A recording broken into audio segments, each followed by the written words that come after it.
realize that, at least from my perspective, there's two use cases or two things for which assessment and impact evaluation are useful.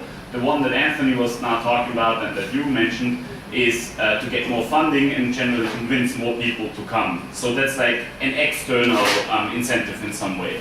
The internal incentive of evaluations and monitoring everything that goes with that is to actually figure out how you can improve your program. A very simple case is, for example, in Uruguay, they release about once or twice a year, they release statistics of how many laptops are broken. From an external perspective, that's bad because then people can criticize the project. On an internal perspective, that's the only way they can figure out that a third of the laptops is broken at any given time and then need to improve the repair and maintenance systems. So I think it's important to realize what you're doing in evaluation for. And also to go back to what Anthony said, I think right now in Berlin, and I just discussed this yesterday and over the past few years, I think it's a lot of people who complain about the evaluations that are out there, and it's not good in this and not good in that. But funny enough, I've never seen anybody in OLPC actually try to come up with a good evaluation themselves.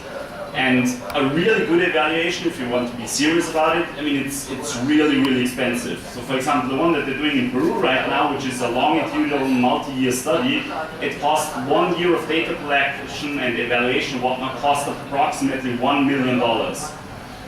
And and they're looking at a 5-year study, so that's a hell of a lot of money that they need to find. And fundraising for laptops and for work and teacher training is hard enough. Fundraising for evaluation of such a project is incredibly hard. So that's something that we have to realize.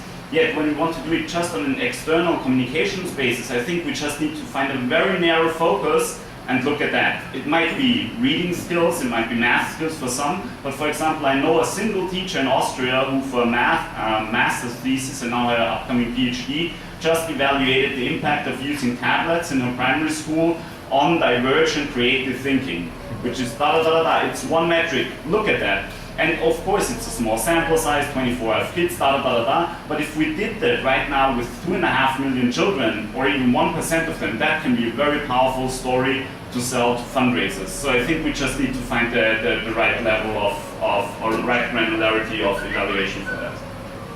Yeah, I agree completely, except that I think I need to make a point here.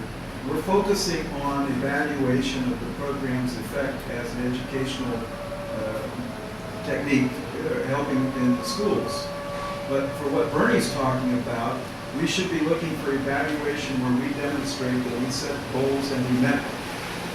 Because many times funders want to know they're putting money in, they'll get back what they put the money in to do.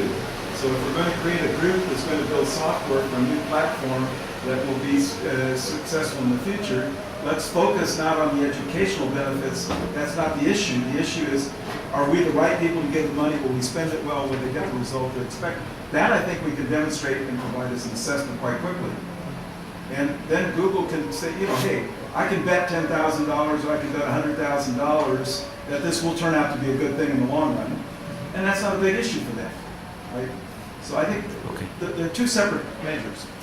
Yeah, I agree. And I also thought that making new studies is going to be extremely expensive, and I thought we could solve it the easy way. I feel that every deployment already, for fundraising purposes, already has a portfolio of good things to say about their set themselves. And we just need to reach out for each one of the education teams on each deployment and ask, could you send us your best material, what you tell the local government when you do fundraising? And then one of us, like maybe you, because you're interested in the topic, could summarize and put together a sugar or OLPC impact document that cites all these other studies that already exist. Yeah. So just to add to that, so for the evaluation part, I don't think the deployments and even Nepal or anywhere should be raising the money. Because any sort of study that's funded through us does not carry much weight because we're funding it. So I think one area that would be good is a lot of the universities are they have programs in technology and education. This can be a case where they can do the case studies to their own fundings and they have some funding to do that. So maybe we can direct it that way. That's one. And second thing is, okay, if we're going to go for funding from Google or anywhere, in a way we don't really need to show them any sort of study yet. What we can do is, like I said earlier, we can make a case for, sort of addressing the disparity in access to education. So what we are doing is, we're not claiming that this is going to change, we're not going to claim that this is going to change we're not going to claim that the kids are going to be the smartest kids or anything like that. All we're going to claim is that we will provide access to thousands of students to a better learning platform, right? And that we can deliver, and that can be measured, and that can be delivered.